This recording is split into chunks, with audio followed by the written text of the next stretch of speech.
Everyone. Thank you again to the incredible panelists. That was a really wonderful discussion.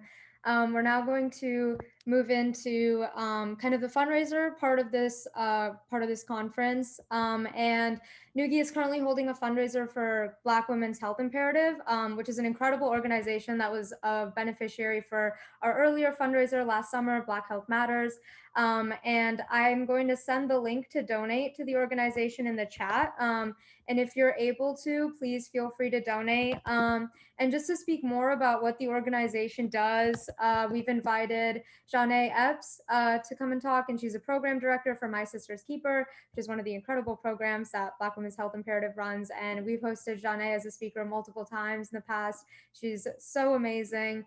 And Zsanai is the program director of Black Women's Health Imperative's My Sister's Keeper program. Zsanai leads and provides the strategic direction of the program, which empowers young Black women on college campuses to advocate and to contribute to their health and well-being, and that of other women through advocacy and leadership development, with special emphasis on historically Black colleges and universities.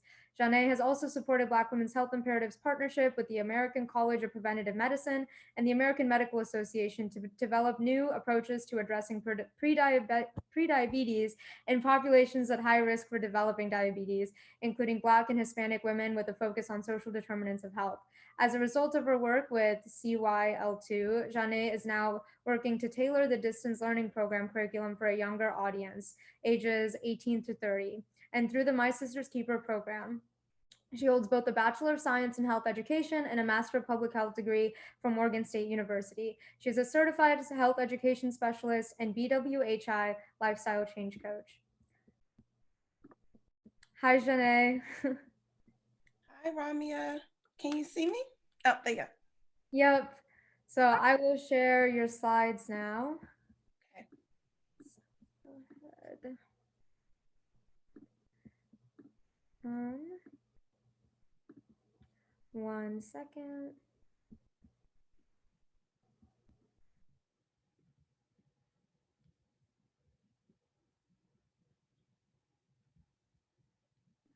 Actually, Niall will share your slides. Sorry, one second. No worries. Niall, go ahead and share your screen.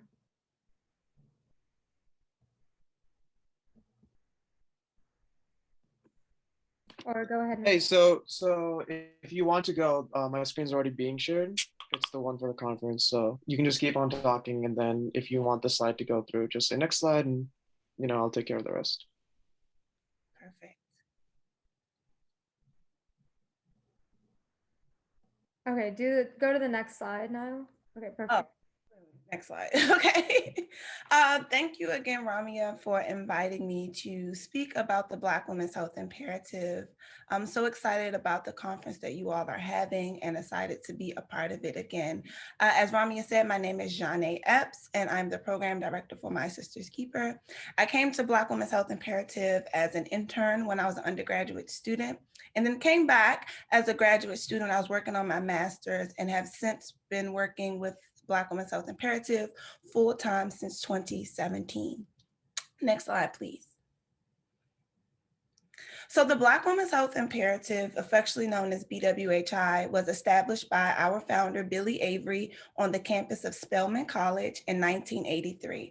At the time, it was called the National Black Women's Health Project. Billy Avery is still very much a part of the organization. She's very active as a board member and is very supportive of all the events that we have. So if you have a chance to check out Billy Avery, please do so. Next slide. So for the Black Women's Health Imperative, we have some key priority areas in which we cover through our programming, policy, and research. So they include breast cancer, chronic disease prevention, reproductive justice, maternal mortality, emotional wellness, policy, and research. Next slide, please. So we do a few things through all of these areas. One, we advocate. We advocate for the policies that improve the health outcomes for Black women and their families. We educate and train the next generation of leaders who will build the Black women's health movement. We amplify the voices of Black women to shift public perception and policies for social change. We mobilize and engage women and organizations to pursue greater opportunities for gender and racial justice. We promote evidence and practice-based lifestyle change models that provide strategies for individuals and their families to address health inequities. And last but not least, we synthesize, translate, and disseminate information and research findings to strengthen the knowledge base on Black women's health. Next slide, please. So I would like to begin talking about all of our suites of programming, in which I'm a part of the programs, training, and technical assistance team. So I'll tell you a little bit about each of our signature programs. Next slide, please. So first is our C.A.R.E Change Your Lifestyle, Change Your Life program. This is our year-long evidence-based lifestyle change program, which is our branded program under the National Diabetes Prevention Program. This gives individuals the tools and support they need to prevent type 2 diabetes and other chronic conditions. Through the year-long program, the participants get a coach throughout the year to really support them in losing weight and increasing their physical activity. Through our C.A.R.E program, the Black Women's Health Imperative has been deemed a training entity by the CDC. So we can train coaches, we can do advanced skills training for coaches, as well as training them in our high touch coach model, which has been really successful for us, especially for our priority population, which is Black and Latina women. And we also provide technical assistance to our partner organizations, as well as other organizations who are delivering the lifestyle change program or who want to deliver it or improve their programming. So that's our C.A.R.E program. Next slide, please. Our next program is the My Sister's Keeper program, which empowers young Black women ages 18 to 30 to be powerful advocates and leaders for their health and well-being. The My Sister's Keeper program has 6 focus areas in which we train and engage young Black women through these areas, which include sexual and reproductive health, rights and justice, mental and emotional health, menstrual insecurity and stigma, anti-racism and allyship, gender discrimination and violence, and anti-tobacco smoking and vaping.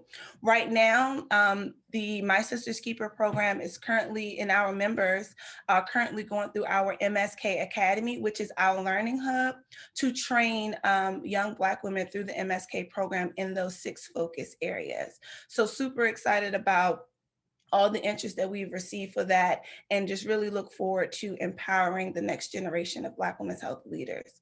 Next slide, please. We have our Sis Circles program, which is Sisters Inspiring Sister Circles, which is our high school programming that happens in Atlanta, Georgia. We currently work with several schools there for young teenage girls in underserved areas in the Atlanta, Georgia area to become tomorrow's resilient, health conscious leaders.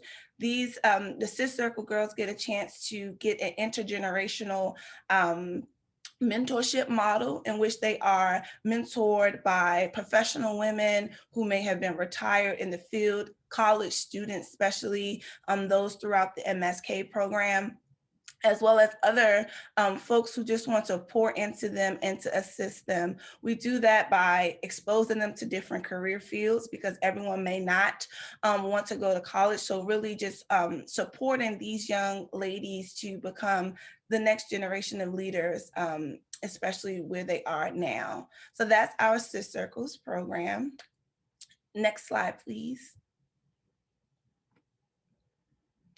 Our other signature program is On Our Own Terms. This is a network of organizations and experts who are focused on the prevention of HIV for, by, and about Black, cis, and transgender women. And it also focuses on the care and treatment of Black women living with HIV.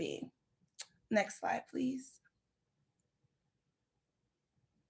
Last but not least, our other signature program is the Positive Period Program. Actually, the Positive Period Program started off as a campaign in 2019 in which we donated menstrual cups to Kigali, Rwanda, as well as in Atlanta, Georgia. And we got so much interest because we, were getting into the space of addressing period poverty that we wanted to turn it into a program, not only to change women and girls' attitudes about menstruation, but also working with community organizations to have these conversations around menstruation to end the stigma, but to also provide menstrual products to their communities. So super excited about the Positive Period Program. We just kicked it off in 2021 with 4 of our community partners. And our community partners are located in San Juan, Puerto Rico, Baltimore, Maryland, Darlington, South Carolina, and Montgomery, Alabama. Next slide, please. So now I'll talk a little bit about the BWHI special initiatives. Next slide, please. Our special initiatives include campaigns and programs implemented in conjunction with partner organizations that allow BWHI to leverage its extensive knowledge of and reach among Black women to create awareness around pertinent health causes. So at the bottom left, well, my bottom left, you see the flyer about our Rare Disease Diversity Coalition. This is to address the extraordinary challenges faced by rare disease patients of color. So we, put together and led the charge to put together a coalition. The next one is to the center, which is the Reclaim Your Wellness campaign. And this was in conjunction with Healthy Women to raise awareness of obesity as a national health crisis in a manner that is free of stigma, judgment, and bias. So it's a multifaceted campaign. The next one is to the right, where you see Mary J. Blige. The Power of Sure is a national campaign designed to raise awareness of the disparities Black women face for mammography screening. So this program was in partnership with Hologic, an innovative medical technology company that's focusing on improving women's health. And then last but not least, we have our project TEACH, which TEACH stands for Trained, Empowered Advocates for Community Health. And this is a partnership with Friends of Cancer, as well as Stand Up to Cancer, to empower Black women to participate in and effectively engage with researchers and clinicians in cancer-focused clinical research. So that's our project TEACH. And then obviously we continue our support of the All of Us research program, in which our goal is to help researchers understand more about why people get sick and stay healthy, and focusing on increasing the engagement of Black women in clinical research. Next slide, please.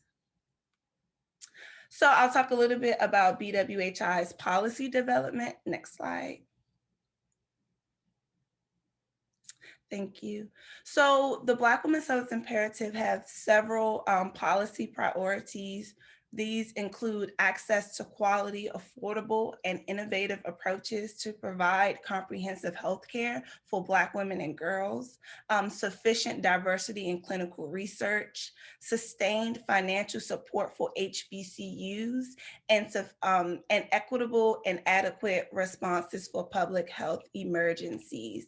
And on the right-hand side, you'll see our newly released Black Women Vote National Policy Agenda for Black women. And this was created to inform and support partnerships with policymakers and other stakeholders on the critical health policy issues that impact and improve the well-being of Black women.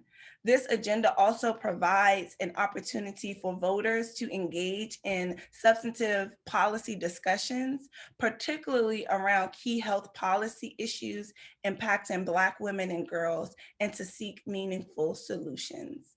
Next slide, please.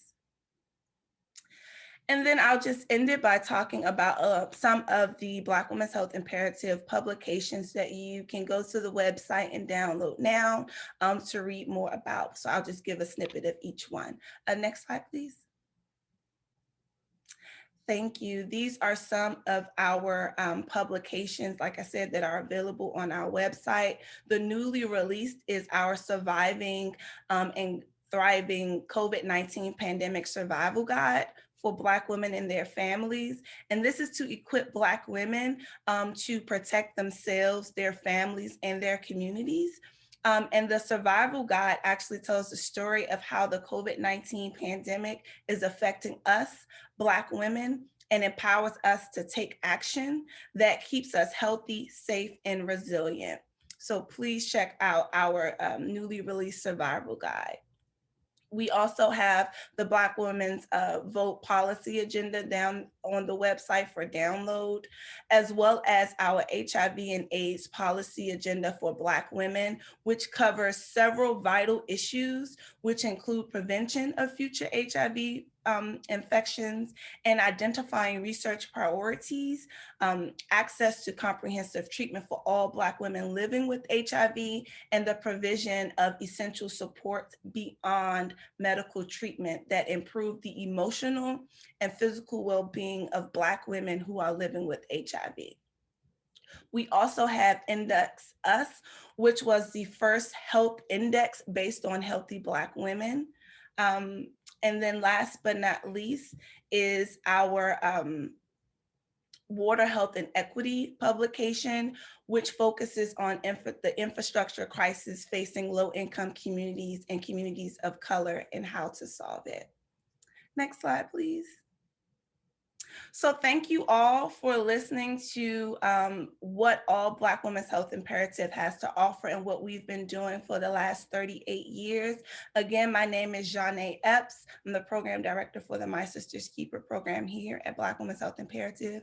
My contact information is at the top. If you would like to check out the Black Women's Health Imperative website, please do so at bwhi.org. We're on Facebook, YouTube, and you can also follow us on Instagram and Twitter. Thank you. Thank you so much, Zsanai. Does anyone have any questions for Zsanai about her work or anything that Black Women's Health Imperative does? If you do, you can put it in the Q&A function or also in the chat. While I wait for those to come in, I had a question that I wanted to ask you about.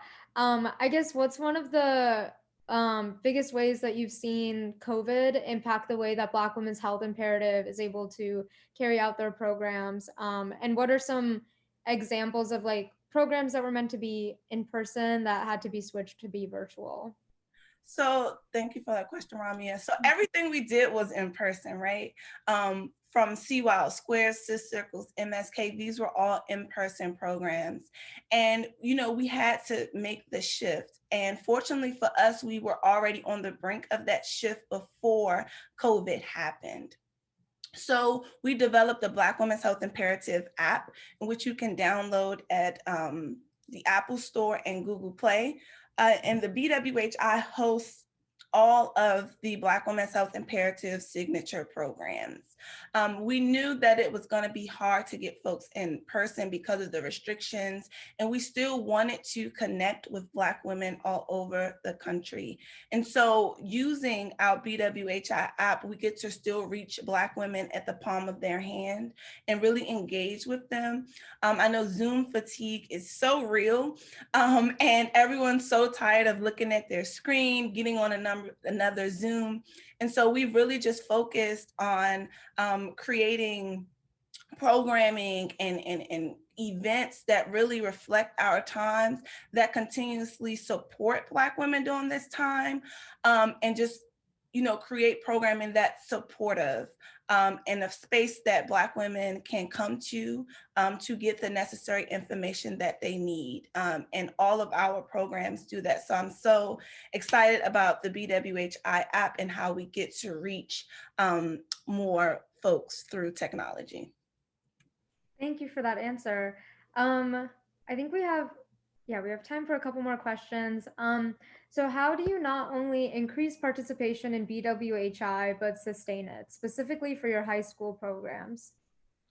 Yes. So when it comes to sustaining Black Women's Health Imperative, well, we've been in existence for 38 years, and we do that by our wonderful partners, funders, to really support our programming, as well as fundraising to continue to support our programming. With the CIS Circles program specifically for high school girls, much, differently, it's much different than our other programs, right? Because our other programs are for individuals that are 18 and over. With the high school students, we get new cohorts of young women who want to be involved in our programming. We're trying to expand the number of schools that we reach, as well as moving the CIS Circles program to virtual. But we know that in-person engagement is still needed.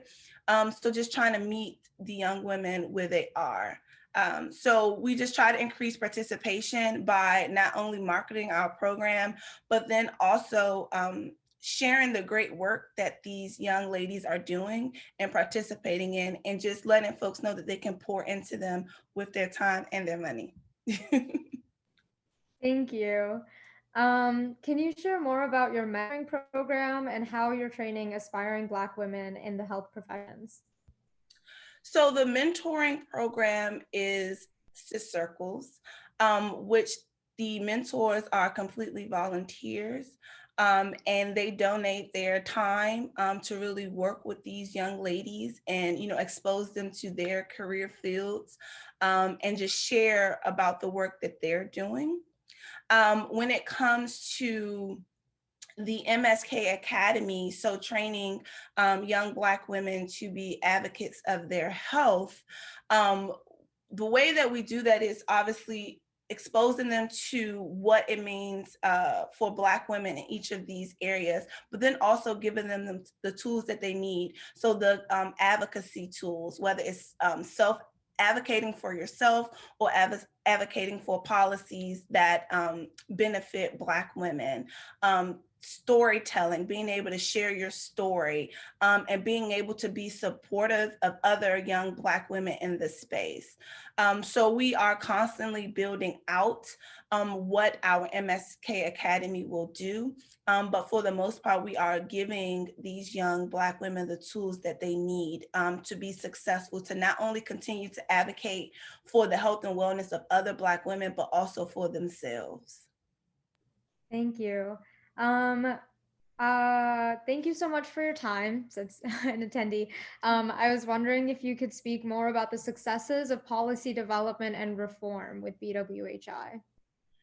Thank you, Lily, for that question. I am not solely 100% with our policy work. I really work in the programming space, but I would encourage you to visit our website where we have more information about the policies that we support. Obviously, when it comes to our policy development, we have our priority areas in which we focus on. So please, I'm just going to direct your attention to our website to learn more about that piece. So sorry. What is something that you are most excited about that BWHI is looking to do in the future, possibly a new program or initiative? Okay, so I am super, super excited to build out the Black Women's Health Imperative Internship Program. Like I said, I came in as an intern as an undergrad student, and I was an intern as a graduate student. And for the past 2 years, I've been overseeing the program interns that come in and just trying to stand up our program. And so now I get the chance to really build out what that will look like, because we get so much interest with folks who want to intern with us, and we didn't have an established program. So that is something that's coming in the future that I'm super excited about, and can't wait to share more details about that. So the Black Women's Health Imperative Internship Program. That's so cool and very exciting. Yeah. Let me see if there are any more questions. I think those are all the questions that we have for right now. So thank you again, Zsanai, so much for that presentation and all the information that you've shared. To everyone who attended, thank you. And I will be sending the donation link for Black Women's Health Imperative in the chat. And if you have any questions about the program or the work that Zsanai does, feel free to reach out to her. Her contact information is on the top left of the screen. And feel free to reach out to Noogie as well, because we are continuously doing events with Black Women's Health Imperative and working with Zsanai. So we'd love to get more Northeastern students involved in that as well through our organization. So I will send that donation link in the chat again. And then if anyone has any questions later on, Zsanai, if you end up like sticking around, I'm sure like if people want to privately message you, they can feel free to do that as well. So Yeah. thank you again. Thank you. Super excited to be here. I will pass it off to Fatima now.